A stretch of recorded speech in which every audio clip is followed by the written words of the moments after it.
You know, Adrian, it's a lovely day. Ah, yes it is, Otmar. I guess that most people think that just because we're terrific rivals, you, the great Adrian Newey, the king of design at Red Bull, and me, the team principal of Aston Martin, we never get to actually hang out socially. I'm sure people just don't picture us as we are right now, sitting together in my garden on deck chairs, enjoying the sun together. Well, I guess we have our shared hobby to thank for that, Otmar. Yes, Adrian, I love gardening just as much as you do. Yes, Otmar. And I have to say that your lawn and your roses are looking exceptionally nice in this sunshine today. Why, thank you, Adrian. But I hope you don't mind me saying there is one element of your garden that needs a little more work. What do you mean, Adrian? I couldn't help but notice that your soil isn't in as good a condition as it should be. How so? I can see that the soil particles are substantially larger than they need to be for optimum horticultural performance. Really? Trust you with your superb scientific brain to spot that. Come on, then. What's the solution? Well, it's obvious, isn't it? You need a greater rake. Ha! That's what I like about you, Adrian. Never off duty and always with the jokes.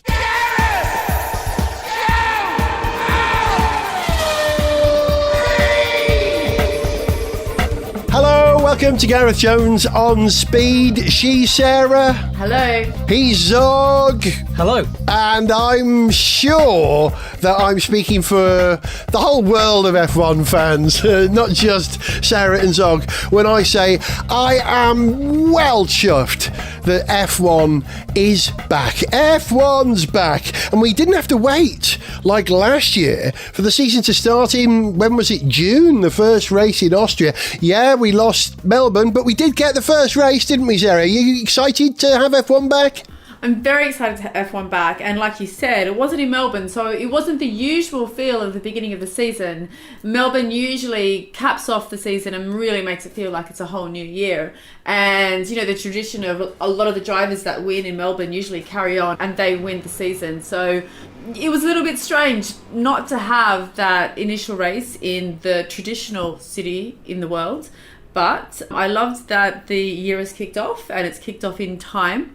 And I'm looking forward to what will be, a 22 race year. 23 race season, yeah. Oh, 23, my bad. Well, we've had one, so yeah, we've still got another 22 to go. I'll give you that. Yeah. Sark, did you watch all the coverage, practice and everything? Didn't watch absolutely every minute, but I watched all of the practice, qualifying sessions, had popcorn for the race. Oh, good lad. And it was certainly a popcorn-worthy race. Great, love popcorn. And I got about halfway through the new season of the Netflix F1 documentary as by way of extra build-up. Yeah, I haven't watched Crash to Survive, or whatever it's called, for season 3. Drive to Survive. That's it. There you go. Crash to Not Survive, that's right.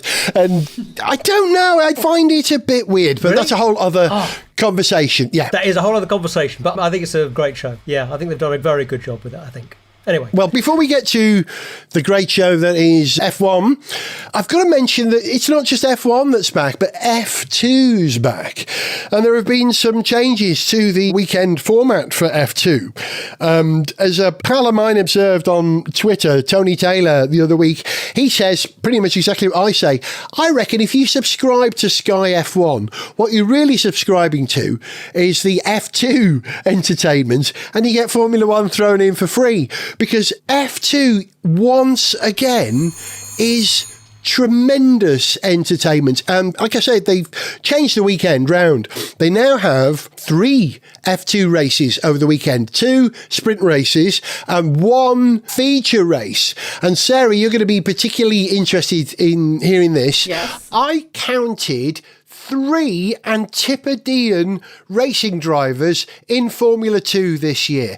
2 Kiwis and 1 Australian. Yeah, brilliant. There's some really good young, talented Australian drivers, actually. So, yeah, I think I will watch that. Thank you very much. Can you tell me a little bit more about that? Yeah, one of them is Oscar Piastri. Oh, yeah. It's a great name. I keep wanting to call him Pizzoria. What was his name? The South African Blade Runner? Oh, Oscar Pistorius. Oscar Pistorius, I keep wanting to call him that. What's going on with Zog? It's like he's rambling around with papers. Zog has actually left us for a moment because I think his shopping delivery has just arrived. He's vanished from the screen. I can hear an awful lot of noise. Knowing Zog, it'll be 12 bags of chocolate, 11 bags of champagne, and possibly some camembert and pate and some French bread, but not much else. I'm going to ask him when he comes back, when he arrives back in France. I'd be okay with a delivery like that. I'll take the champagne, definitely. Anyway, yeah, sorry, I was telling you about Australian drivers in F2. Oscar Piastri, who was very unlucky in the last lap of the feature race, and Dan Ticktum, a young British driver who I'm following, spun him. And one of the Kiwis, Marcus Armstrong. Yeah. And then my favourite of all the Antipodean drivers, a Kiwi called Liam Lawson, a sort of Anglo-Irish name. And he actually won on his debut in the first sprint race. And whenever I hear the name Liam Lawson, I imagine him saying, I have a very special set of skills. I will hunt you down and I will overtake you. Sounds like an old school convict name. Yeah, it does. You might be right, actually. Lawson. Well spotted. Yeah. Very interesting. Gosh, you're very good with your, what's the term? Not etymology, but etymology of names. So, was that your shopping arriving by any chance? Yeah, apologies. Yeah, sorry, I just had a Sainsbury's delivery. Got to lockdown shopping delivery. Apologies for that. But no, actually, it wasn't 12 bags of chocolate. I get my wholesale chocolate deliveries from the Chocolate Trading Company, who I can thoroughly recommend. Rococo for smaller quantities. And I'm not saying that chocolate isn't a basic essential of life. It is. But this was just more of the basic essentials. Anyway. Back to Formula One. Yeah, sorry, I missed most of your F2 wisdom and explanation there, but yeah, catch me up. Don't worry, you can hear it when you listen to the podcast. But things to watch out for are Liam Lawson, who I just mentioned, who won on his debut, and Guan Yu Zhou, or Zhu, I'm not sure how you pronounce it, Chinese driver, who is brilliant. He's part of what used to be the Renault Academy. It's now called the Alpine Academy. And I reckon he's definitely on his way to being picked up by Formula One, because what Formula One wants are drivers from every territory in which they race.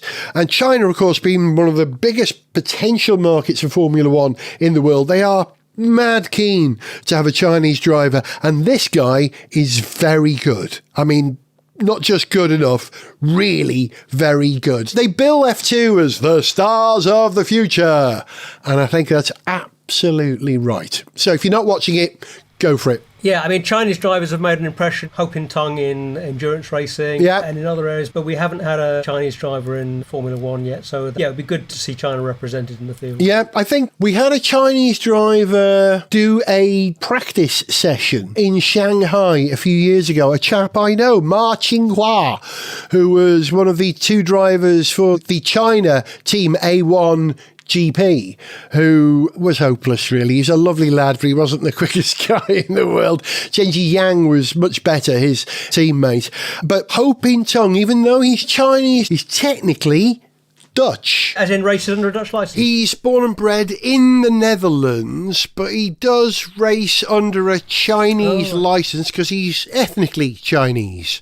But Guan Yu Zhou would be the first Chinese-born driver to make it to Formula One, should it happen. And also, you know, no, I won't get into that. There's a whole other backstory about ownership of Alpine and Renault and them selling out and leaving Formula One and selling it to Geely, for instance. But that's a whole other story. I won't get into that. Right. Should we talk about qualifying? I've talked enough about Formula the Second. Sarah, will you run down the starting grid for us from Bahrain 2021? In 20th place, Nikita Mazepin from Haas Ferrari.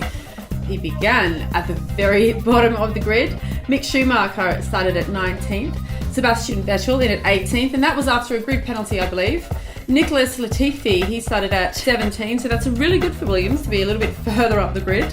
Esteban Ocon for Alpine Renault, he started the race at 16th. George Russell for Williams at 15. Kimi Raikkonen for Alfa Romeo at 14. 13, Yuki Tsunoda. from AlphaTauri Honda. Antonio Giovinazzi for Alfa Romeo at 12. Sergio Perez, Red Bull Racing, he started at 11. Very impressive drive from him then, when we talk about the results later.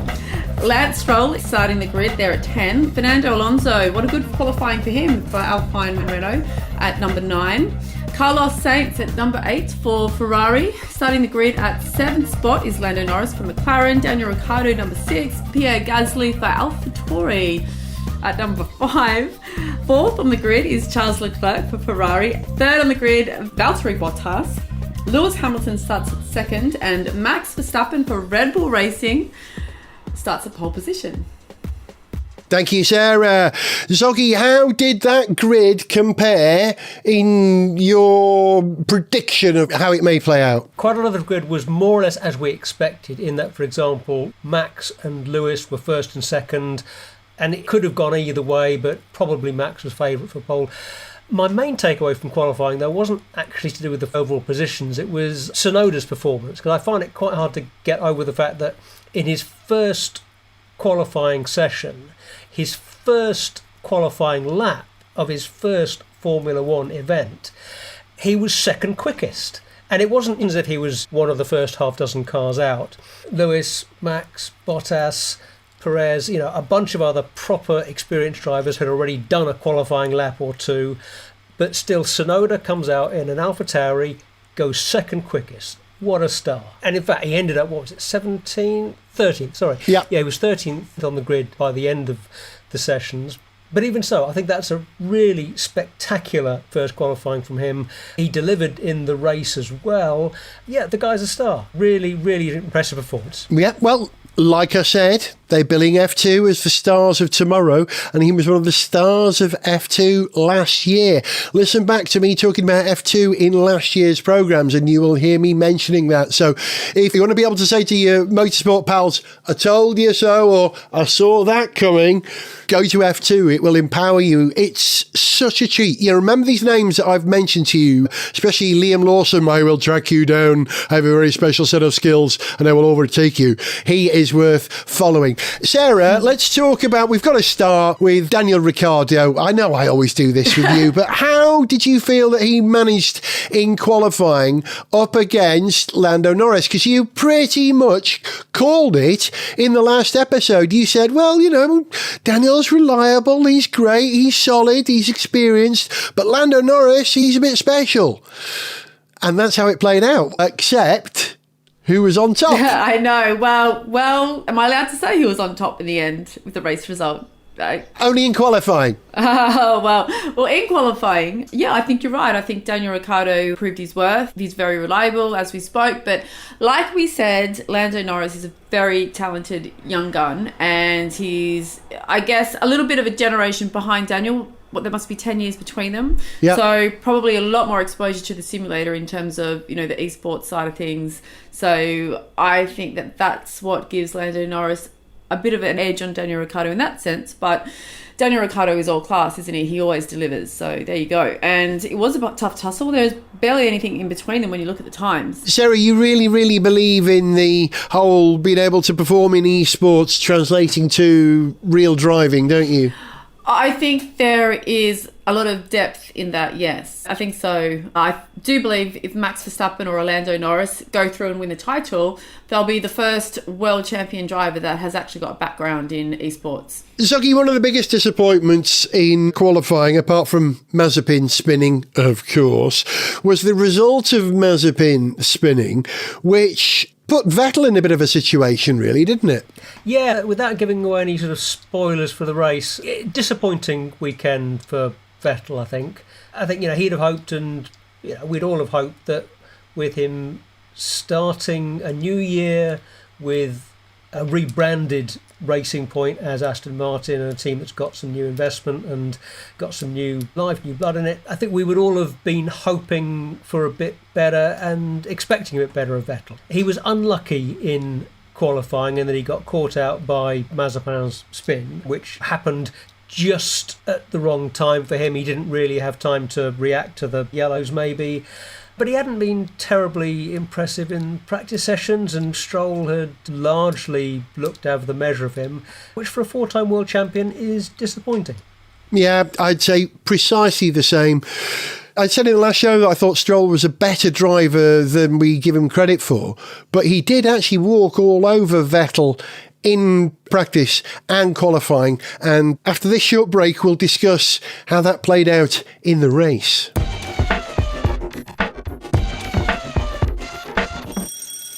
Coming! Crikey, Stephen Fry. I never thought I'd see you in this neighbourhood. Ah, Billy Monger, my dear boy. Come in. Yes, thank you. What are you doing here? Well, you see, I've been sent here by Channel 4 to help you get over your disadvantage. I don't have a disadvantage, thank you. Well, there we go, see.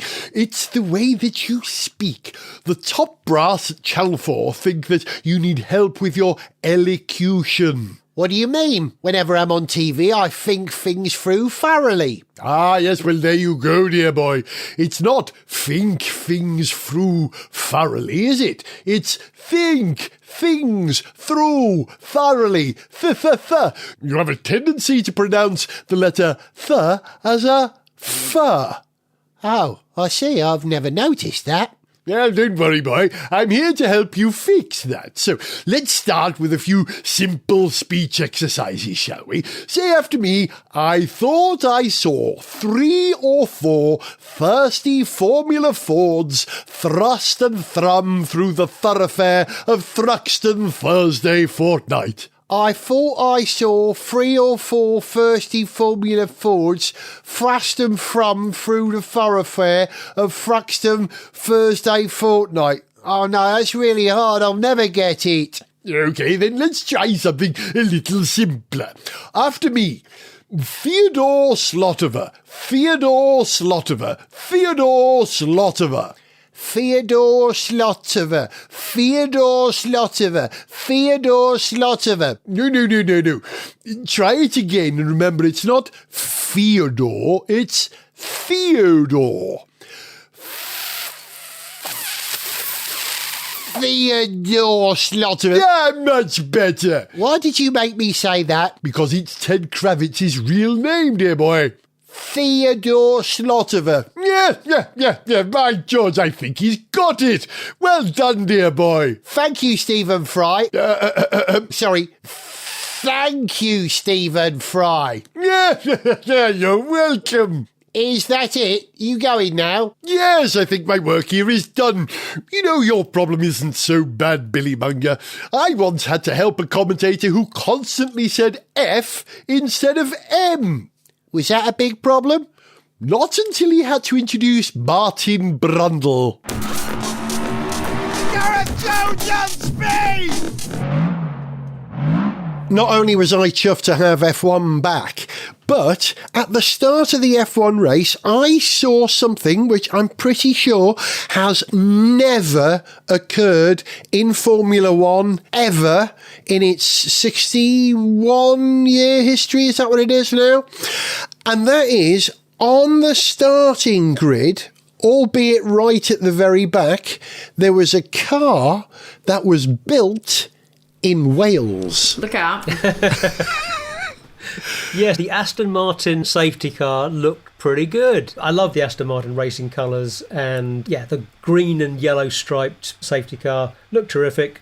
Welcome to the grid. Welcome to F1. Thank you very much. Yeah, it's the medical car, the DBX, that was built in Wales. The Vantage that they're using, well, that's still built in England, in Gaydon. But I'll take that. I've got a Welsh car on the grid. I'm happy. I bow to your more detailed knowledge of Welsh versus English Aston Martin origination. Right, as predicted, almost, I suppose. First lap of the race, Mazepin goes off. And hands up if, like me, when you saw a Haas going off on the first lap at Bahrain, you had a flashback to Grosjean's dreadful crash in that moment. I go, oh, just for a microsecond, not again. I didn't have that. Honestly, my immediate reaction was, that has to be Mazepin. I just, Really, my immediate reaction was, what a shame. It was his first ever race and he just sort of self-sabotaged a little. Or maybe he didn't. Tell me the circumstance, Gareth, you're the expert.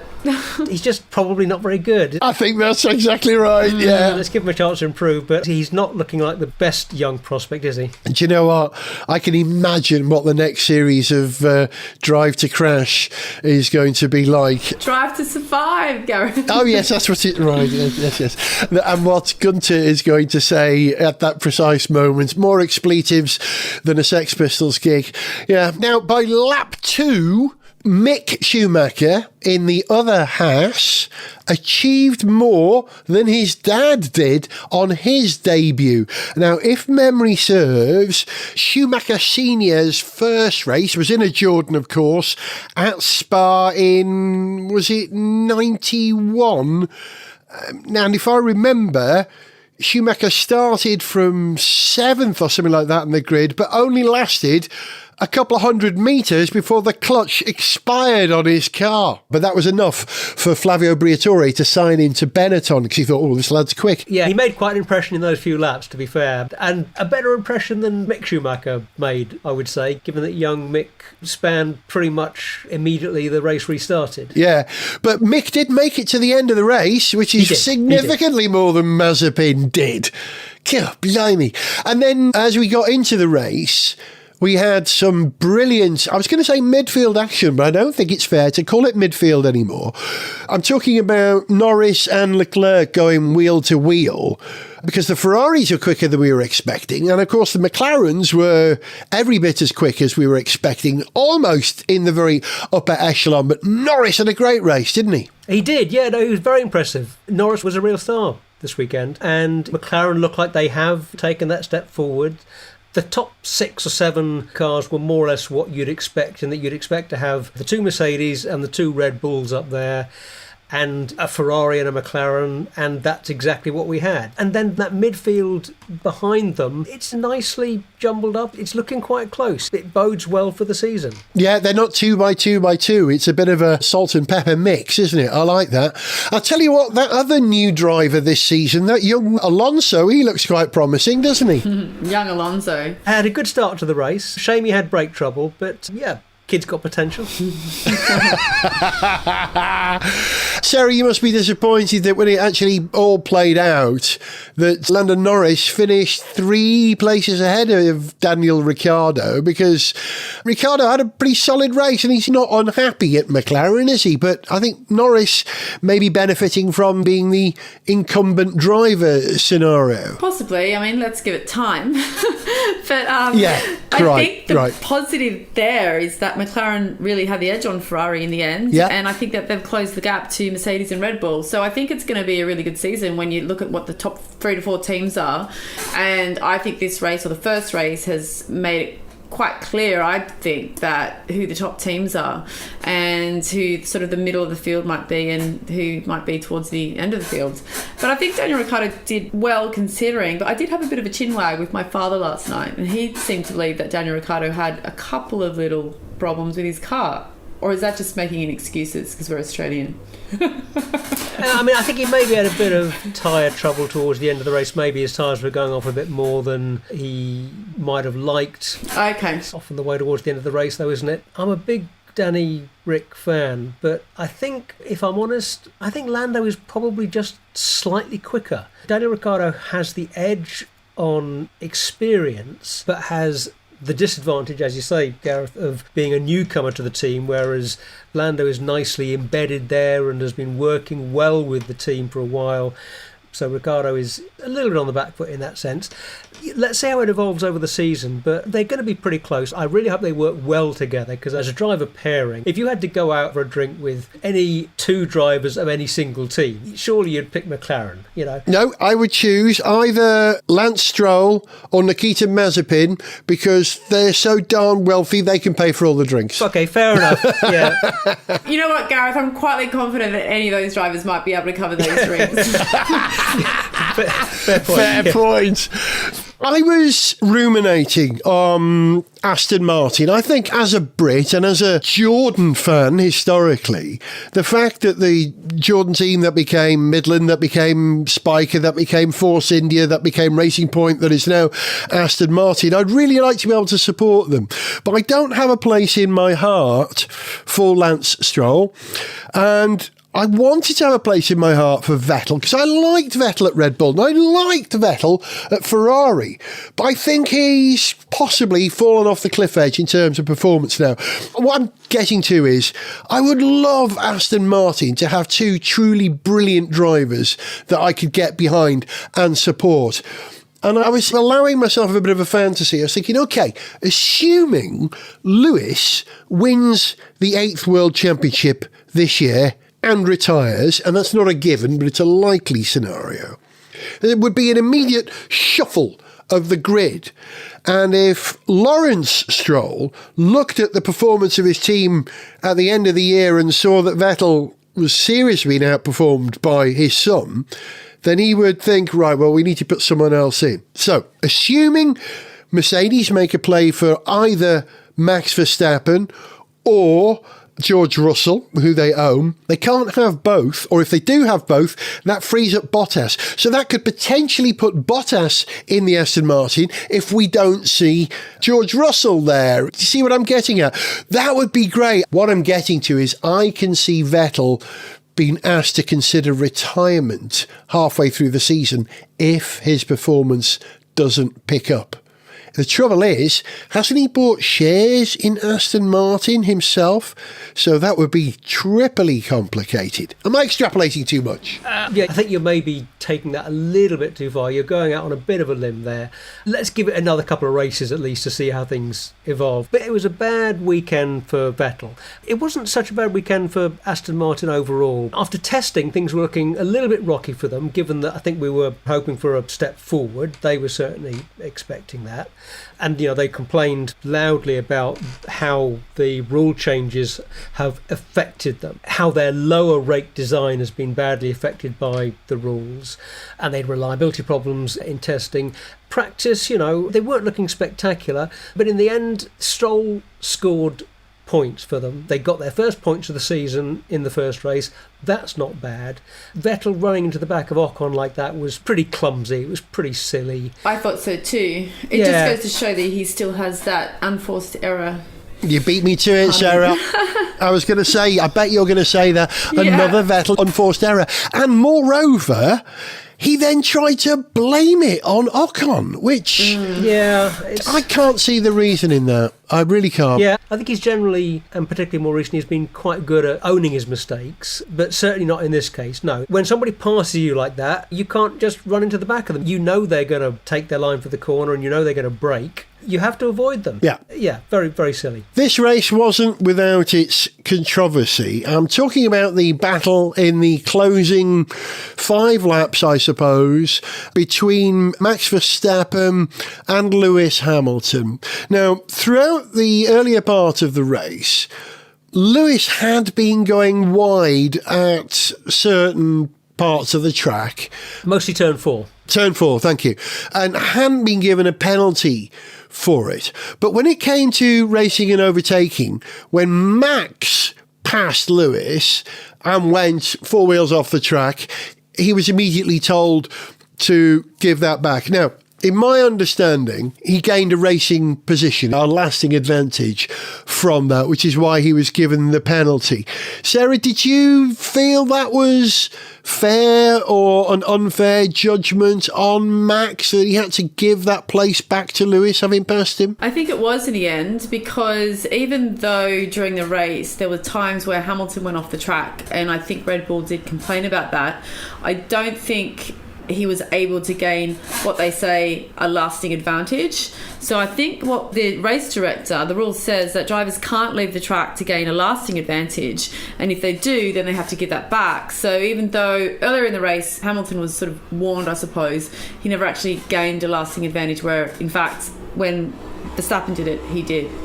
Well, so let me put that to you. I would choose you as my barrister. If ever I was going to court and I had someone who would go by the letter of the law, would go with a logical answer, how is it not a lasting advantage if you're not overtaking someone? This question of track limits and how you enforce them, how much you enforce them, has been an issue for years and was again at Bahrain. As you say, the rule is clear that you are not allowed to gain a lasting advantage by exceeding the track limits. So if every now and again you go a little bit wide, you get your line slightly wrong and you get all four wheels off the track, no penalty is required. And as you say, earlier in the race, Hamilton and Bottas and other drivers had been frequently going a little bit wide at turn 4. But race control did, during the race, send out a message that they were going to be clamping down on that drivers like Hamilton, who were going wide at turn 4, would have to stop doing that. If they carried on going that wide, they were going to get a penalty. And we heard the team radio instructing the Mercedes drivers to rein it in, not to go wide. So, no, I think it was all perfectly fair. It's clear that, first of all, Verstappen did gain an advantage. He gained a place by going wide there. And he did that after race control had made it clear that they were going to be keeping an eye on turn 4. They weren't going to tolerate people going too wide there. So, yeah, I think at the same time that whole track limits, going a little bit wide thing can be a grey area. And we know that often at races, before the race, in the briefing, it will be made clear to the drivers where they're going to be looking for infringements of track limits. This was clear enough. Yep. And then we should just go on to say that Hamilton's defence in the closing stages of the race there was just sublime. He did an absolutely beautiful job of judging where to put his car, yep, and to not give Max any more of an opportunity than he could. And it was absolutely beautiful management of his situation in the closing stages of the race. Yeah, he really deserved that win when Max had the quicker car. And we knew from 20 minutes before the end of the race, we knew when Max was going to catch up to Lewis. We knew that he was going to be able to take a shot at him. And Lewis managed to deal with all that and take a very well-deserved win. Yeah, very grown up. There was no swerving. There was no unpleasantness. There was no argy-bargy. It was proper grown-up racing. It reminded me of the last 5 laps of every F2 race, where it's like that wheel-to-wheel stuff, and very often it's decided on the last corner of the last lap. It's fantastic. After the race, when Max was interviewed, Tycho, one of my sons, and I were watching it here.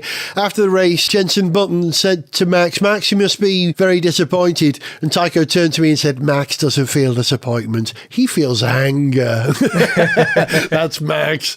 That's a good observation. Do you think it was the right result, Sarah, in the end? Or should it have been Max's race? Oh, that's a good question. It depends how much one would like to stick to the rules.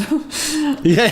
Hey, you got to stick to the rules. If you don't stick to the rules, it's not sport. Come on, you're a sportswoman. You know the value of that, don't you? Sticking to the rules. Do you know what? Regarding the rules, it's something that we're not privy to, but Zog, you've raced in karting with me. Beforehand, you get a briefing. You're told where parts of the circuit you are and you're not allowed to go off and stuff. The one thing that we don't see, because the coverage on Sky Sports is really extensive, it's fantastic, but what we don't ever see is the driver's briefing.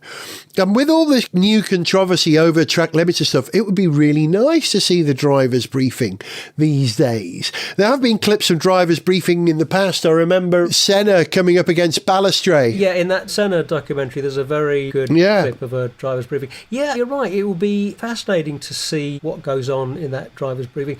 Given how much access the Netflix series has had, and they have generally had very good access to F1, I assume that they haven't been allowed into. I'm sure if they didn't ask to have a look at the driver's briefing, I'm surprised. They've certainly missed a trick there.